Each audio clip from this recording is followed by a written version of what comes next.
Que el Señor les bendiga, hermanos, en esta mañana.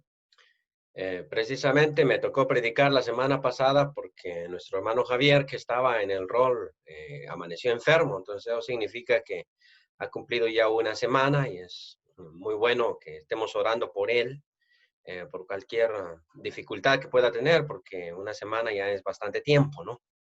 Y curiosamente, llevo la cuenta por eso mismo. La semana pasada, pues hablábamos de esto importante que tiene la persona, el cristiano, es la esperanza. Hoy vamos a hablar acerca de las pruebas que vienen a nuestra vida y cómo es que nosotros debemos verlas, cómo es que debemos visualizarlas, ¿no? Porque las pruebas generalmente no nos gustan. Nosotros queremos tener una vida de lo más suave, ¿no? Las carreteras lo mejor pavimentadas que se puedan, el trabajo lo más estable que se pueda y ¿quién quiere atravesar pruebas, no? Pero cuando uno mira la escritura, se da cuenta que las pruebas son necesarias, que tienen un propósito en nuestra vida y vamos a estar explorando 6 versículos, mejor dicho, 3 textos, 3 duplas de versículos de parte de los evangelios, 2 de ellas en el Evangelio de Juan y una en el Evangelio de Lucas, que hablan acerca de las pruebas, de cómo es que estas vienen. Son inevitables en nuestra vida. Son palabras de Jesús que quiero recordar con ustedes para que empecemos a ver las pruebas nuestras desde una perspectiva diferente. El primer pasaje, el primer par de textos viene de Juan 16, donde Jesús se está despidiendo de sus discípulos, está solito con ellos, probablemente algunos dicen está en el templo. Este discurso comienza desde el capítulo 15, donde Jesús empieza a hablar de la vid y los pámpanos, y según algunos intérpretes, no he descubierto evidencia arqueológica para esto, pero según algunos intérpretes, en las paredes del templo estaba la imagen de una vid y que por eso es que Jesús arranca diciendo yo soy la vid, ustedes son los pámpanos o yo soy el templo. En ese sentido, porque también él es sustitución del templo. Pero aquí les viene diciendo al final, he aquí la hora viene y ha venido ya, en que seréis esparcidos cada uno por su lado y me dejaréis solo. Mas no estoy solo, porque el Padre está conmigo. Una de las cosas más difíciles de estar enfermo o de morir es estar solo, porque al menos uno quiere estar rodeado en ese momento de las personas que a uno lo aprecian o que a uno lo aman, o sentir que uno deja un vacío en este mundo y que alguien por lo menos lo va a extrañar después. Sin embargo, morir solo es terrible. Y Jesús está diciendo, ustedes me van a dejar solo, pero no voy a estar solo porque el Padre está conmigo. Él siempre está conmigo. Y Él lo está diciendo porque muchos de sus discípulos van a ser esparcidos y dice cada uno a su lado. Y muchos de ellos probablemente iban a sufrir o iban a estar solos. Y ellos tenían que recordar que su maestro dijo, el Padre siempre está conmigo. Entonces el Padre siempre iba a estar con ellos. Estas cosas os he hablado para que en mí tengáis paz. En el mundo tendréis aflicción, pero confiad, yo he vencido al mundo. Aquí hay una situación, podría decir, 3 palabritas que pudiera resaltar yo aquí. La primera de ellas es aflicción. Jesús sabía que en el mundo sus discípulos iban a experimentar aflicción, aflicción que nosotros experimentamos, tal vez de una forma diferente, pero igual es aflicción. Por ejemplo, ellos enfrentaban esta aflicción de ser perseguidos por ser hijos de Dios, por ser cristianos.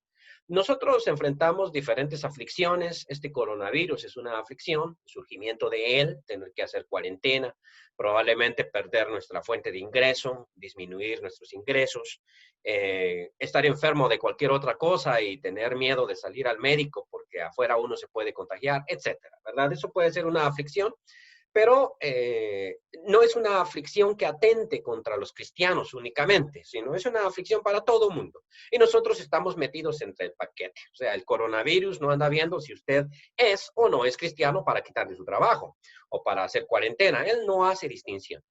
En aquella época sí se hacía distinción y la aflicción venía sobre los cristianos, su persecución, su muerte.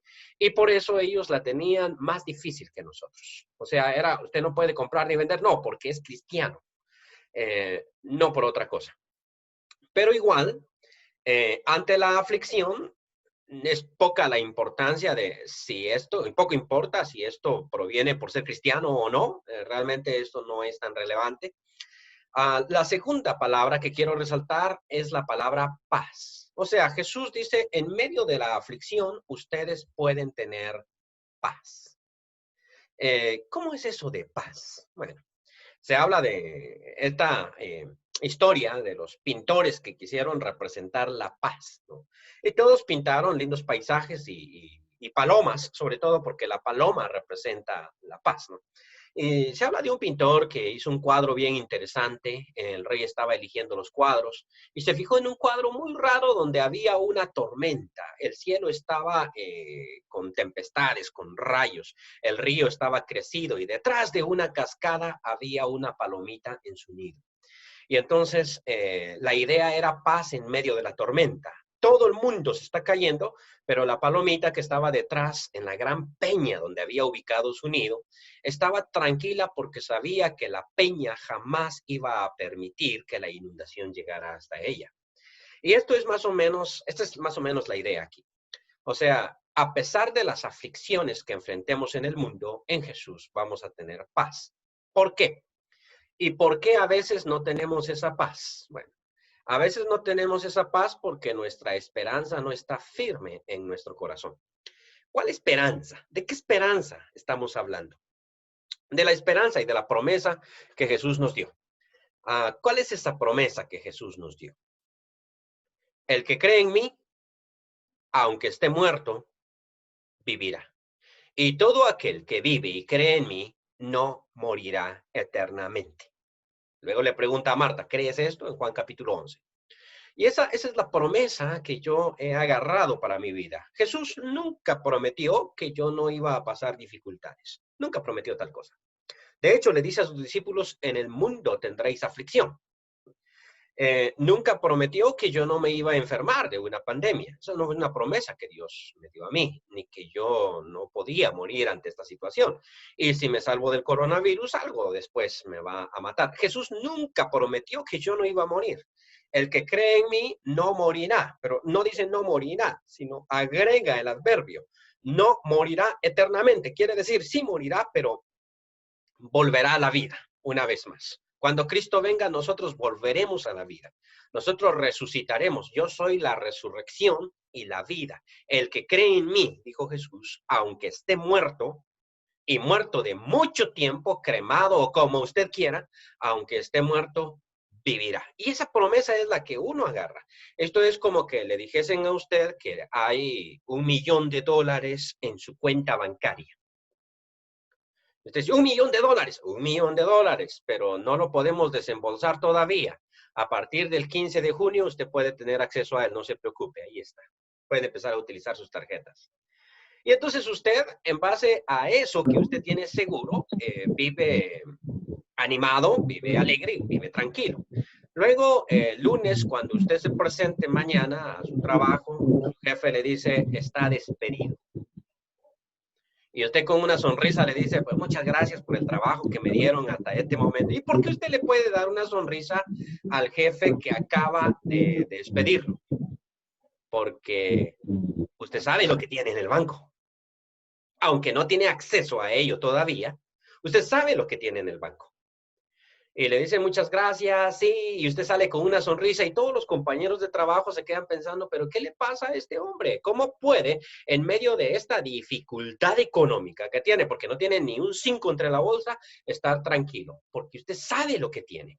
Entonces, mi vida está en Dios. Y eso no significa que en determinado momento yo no vaya a enfermar o a morir. No significa eso. Dios tiene el poder para protegerme, para cuidarme y que a mí nunca me pase nada, pero a veces Él permite que a mí me pasen ciertas cosas. Y aun cuando estas me pasan, yo debo seguir confiando en Dios y debo seguir teniendo paz en Dios.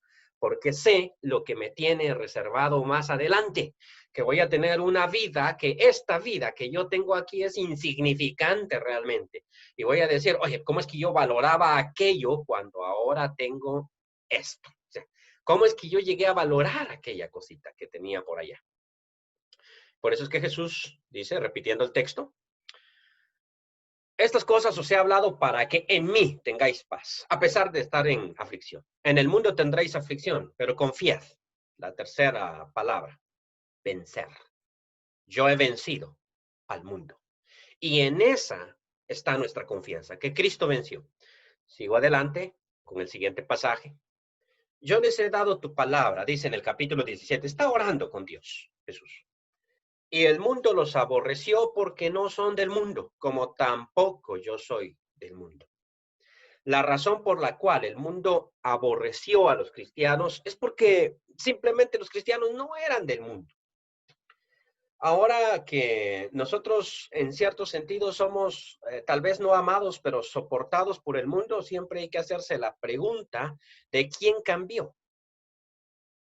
O nosotros nos hicimos como el mundo, o es que el mundo sí se volvió un poquito como nosotros, porque de alguna manera nos hicimos compatibles. Ser cristiano hoy es de buena reputación.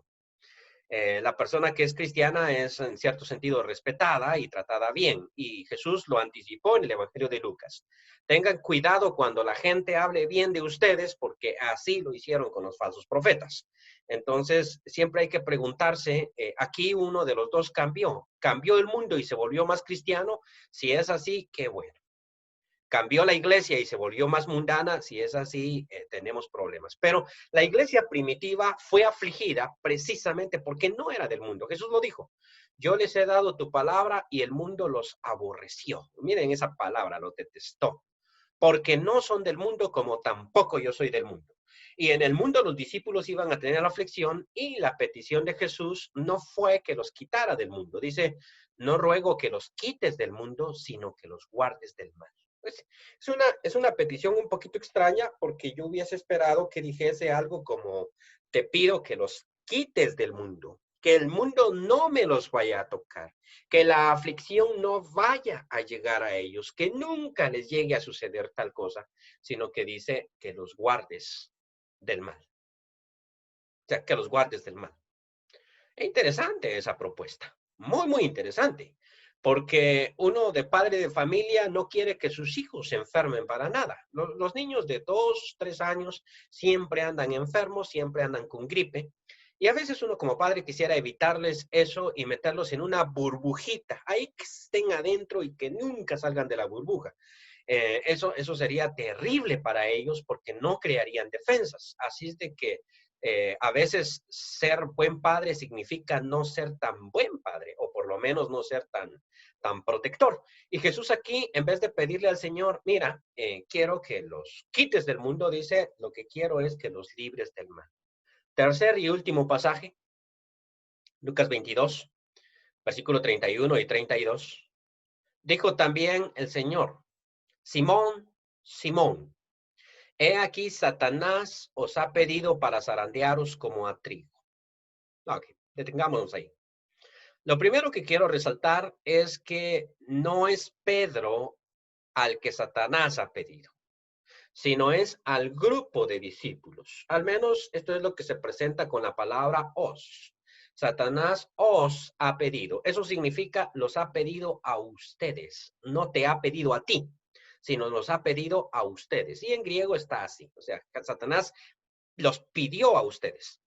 La segunda es, si notamos nosotros aquí, solamente hay un poder, no hay dos, solo hay uno, es el de Dios. Para que Satanás toque a un hijo de Dios, necesita una autorización de parte de Dios. Y esto se ve en el libro de Job. Satanás le va a poner pruebas a Job, pero no puede hacerlo sin que Dios se lo autorice. O sea, solo hay un poder, se presenta ante Dios. Por eso es que siempre digo, esta situación del coronavirus, nosotros no podemos quitar a Dios de esta situación. Muchos religiosos lo dicen, muchos pastores lo dicen. Incluso muchos hermanos de la Iglesia de Cristo probablemente lo dicen. No metamos a Dios en esta situación. Pero es que no podemos nosotros sacarlo porque no hay nada que pase en este mundo que escape al control de Dios. En este caso, por ejemplo, el zarandeo de los discípulos viene de Satanás. Y eso estamos claros. Satanás fue el que pidió, pero pidió al Padre, déjame zarandearlos como trigo. Y curiosamente aquí depende de Dios permitirlo o no permitirlo. Lo interesante de la metáfora zarandear es que proviene de la agricultura. Los judíos cosechaban trigo. Ahora, quienes conocen el trigo, yo vengo de una comunidad agraria que cultiva trigo. Nosotros en casa no cultivábamos, mi abuelo sí cultivaba trigo, nosotros no, pero sí estaba muy relacionado con cómo se cosecha el trigo. Usted no puede agarrar las espigas y sacar granito por granito porque nunca terminaría. O sea, imagínese, 100 granitos, eso sería como una onza de trigo. ¿Cuándo va a terminar usted de cosechar eso? Entonces lo que las personas hacen es que cortan el trigo en manojos y los tiraban en un piso sólido que se llamaba era de barro, pero era sólido, o sea, de tanto pisar ahí estaba bien fuerte, tiraban los manojos de trigo ahí y hacían que una bestia, sea una mula, un burro, caballo, eso es irrelevante, diera vueltas alrededor de una persona pisando el trigo para que el trigo soltara la paja, es decir, para que se desgajara de la paja. Él le daban vueltas y vueltas y vueltas y en la tarde entonces quitaban todos los manojos de paja que ya había soltado el trigo, los guardaban y a continuación agarraban el trigo, pero ese trigo por haber estado en el suelo, y el trigo tiene una cáscara, o sea, no es nada más el grano desnudo, sino tiene una cascarita que está molida, por tanto que la pisaron, pero está ahí. Entonces agarraban el trigo que tenía cáscara, tenía piedrecitas, tenía tierra, estaba sucio y lo metían en unos coladores grandes, como donde se cierne la arena. Los albañiles hacen esto, pero su trabajo es distinto. Más o menos como esos, se llamaban zarandas, llamábamos zarandas. Poníamos el trigo ahí y luego sacudíamos esa zaranda con fuerza para que el trigo se raspara con el colador, o sea, que bailara y raspara con el colador. Esto hacía que soltara la paja, soltara la tierra y la tierra caía por el colador y luego lo aventábamos para arriba con fuerza y lo recogíamos nuevamente para que el viento se llevara la paja.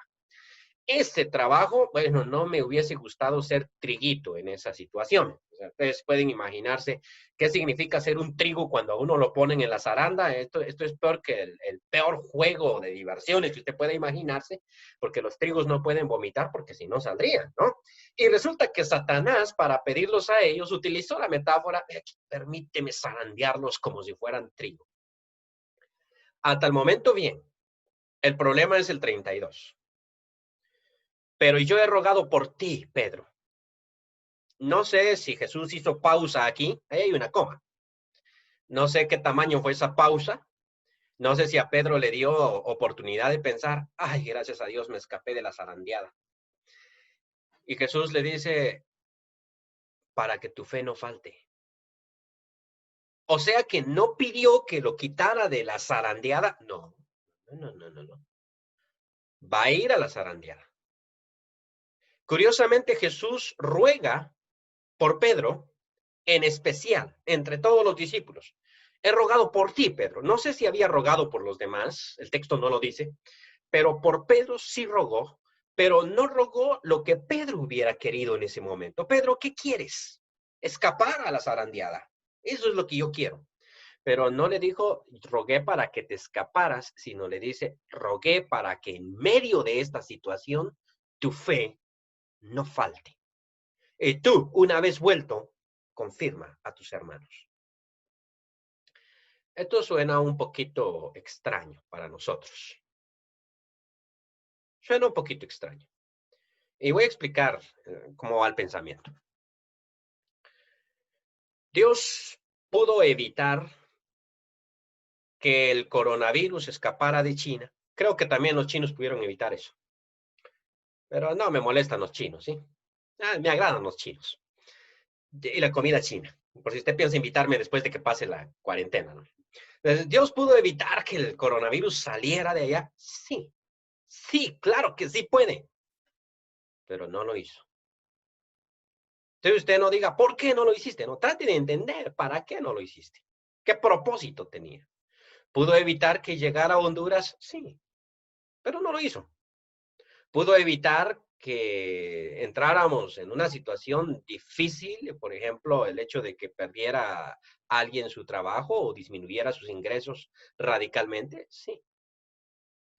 ¿Pudo evitar tal y tal cosa? Sí. Sí, sí, sí, claro que sí. O sea, a todo lo que usted pueda decir, ¿pudo Dios? Sí. ¿Pudo Dios evitar que Pedro fuera zarandeado como trigo? Sí, claro que pudo, pero no lo hizo. Por el contrario, lo que Jesús pidió fue que su fe no falte. Entonces, como que usted esté enfermo para que vea cómo suena de raro, es como que usted tenga una enfermedad mortal, vamos a suponer cáncer o algo por el estilo. Y entonces usted dice, hermano César, nuestro pastor, hermano César, venga a orar por mí, por favor, porque estoy enfermo de cáncer. Listo. Llega el hermano con su moto blanca y su esposa y viene a orar por mí. Y en vez de pedir porque el Señor me sane, le dice, no te pido que lo sanes. Yo creo que yo abriría los ojos y le diría, hermano, sí pida por eso.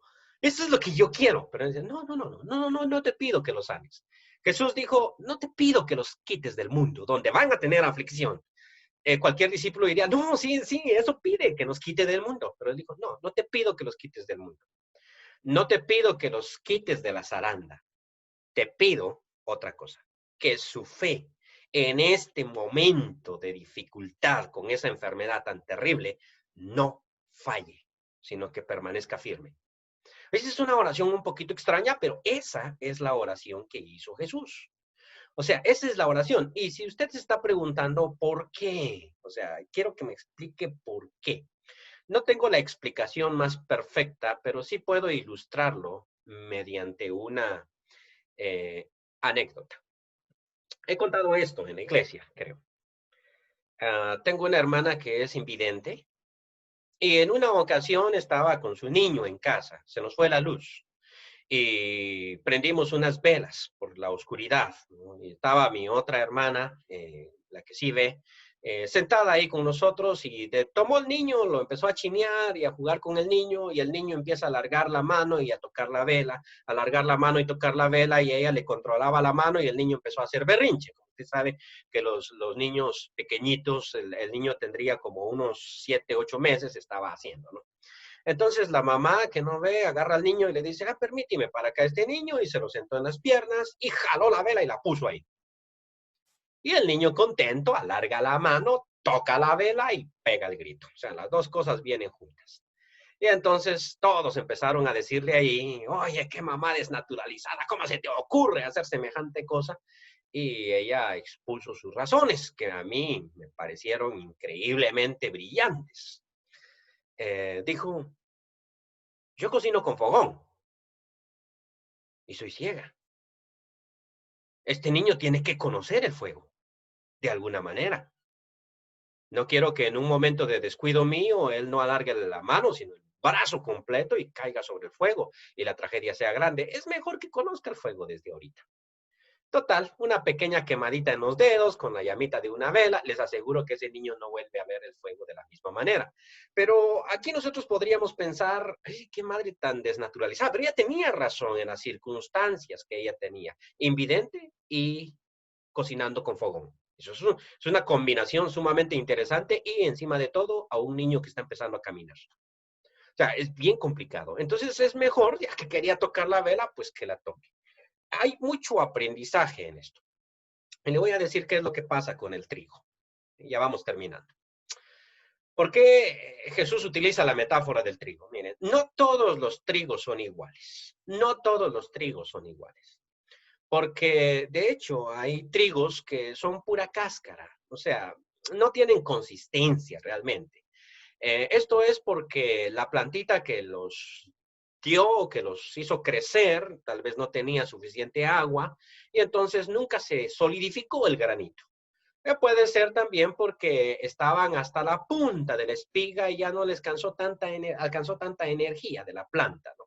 Pero cuando usted tiene los trigos ahí, algunos son bien robustos, sólidos, pesan, y otros de ellos no, otros de ellos son un poquito más que pueden volar fácilmente, que son pura cáscara, ¿no?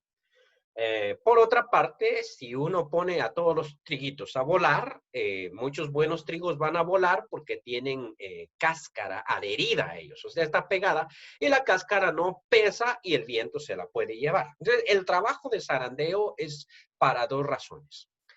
O tres razones, podríamos decir. La primera es que empieza uno a restregar el trigo, a sacudirlo, para que se frote contra la malla de la zaranda, la malla que está abajo, para que el trigo se frote con ella, y entonces las cascaritas que tiene el trigo se le destraben, o sea, se le quiten las cascaritas, para que, segundo, para que el sucio, la tierra que se ha adherido al grupo de trigo, pueda caer y esas impurezas salgan.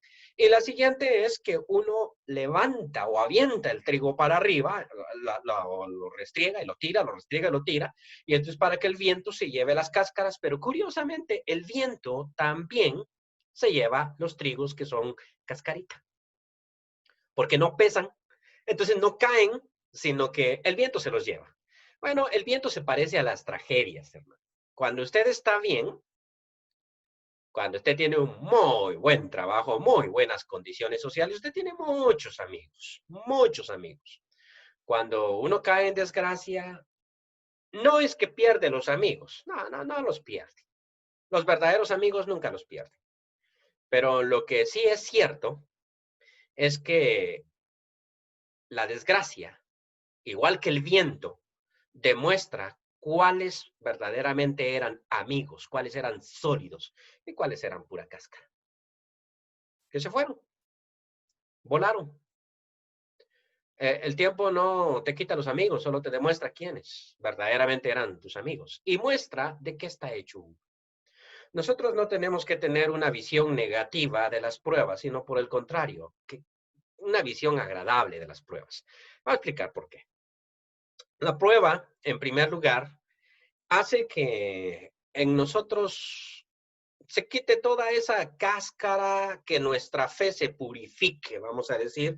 El apóstol Pedro utiliza la imagen del oro que con el fuego se purifica, y entonces nuestra fe con las pruebas viene a ser más pura, toda esa tierrita, toda esa cáscara que nosotros tenemos, simplemente cae y nosotros volvemos más purificados todavía.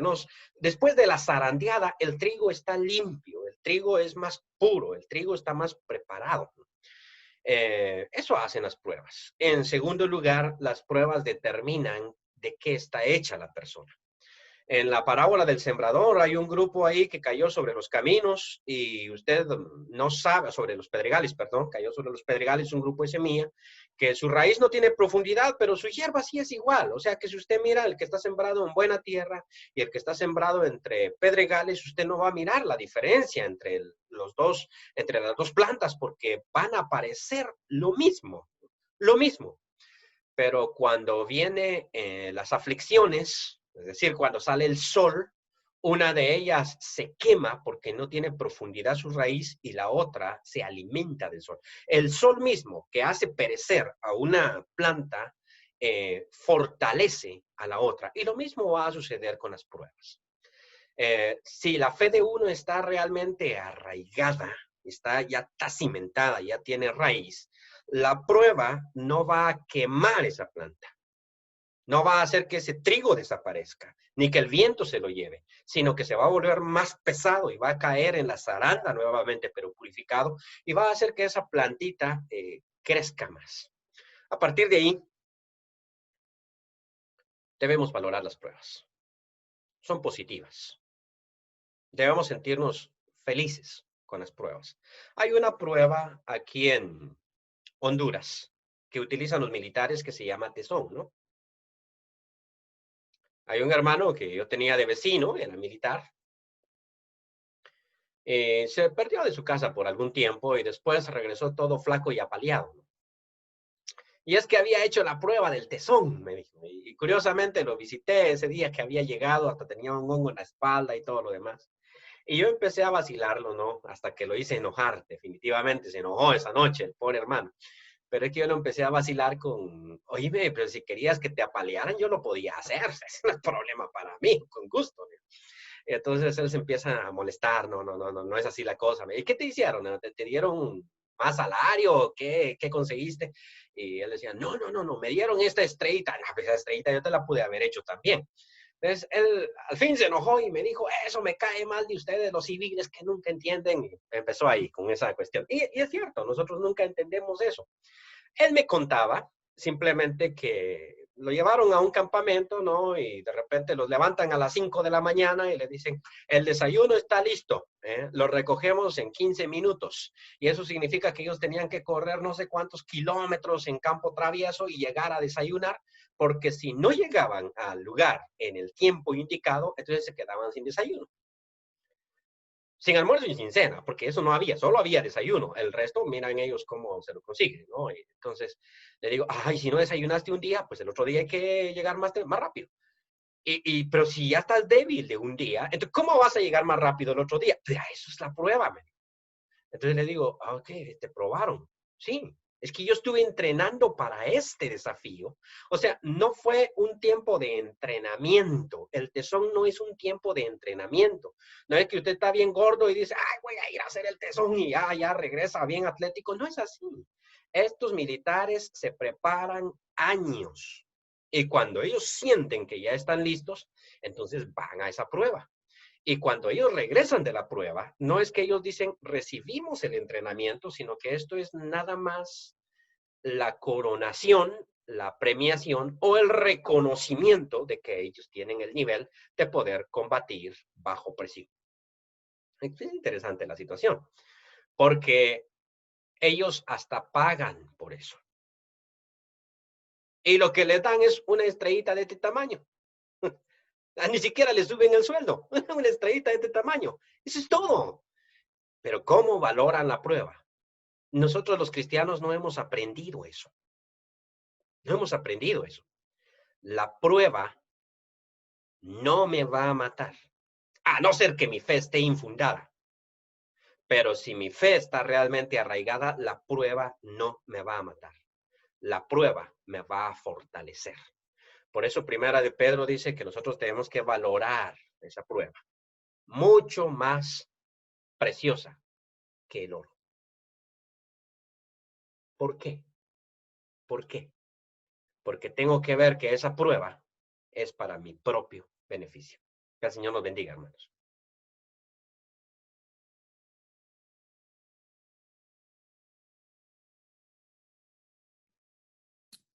Gracias, hermanos. Vamos a...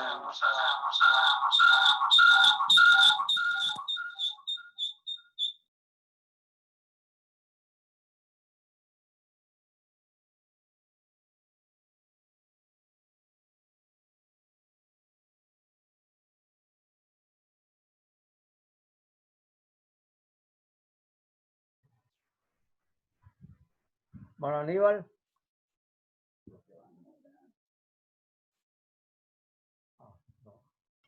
Hola. Hola. Hola.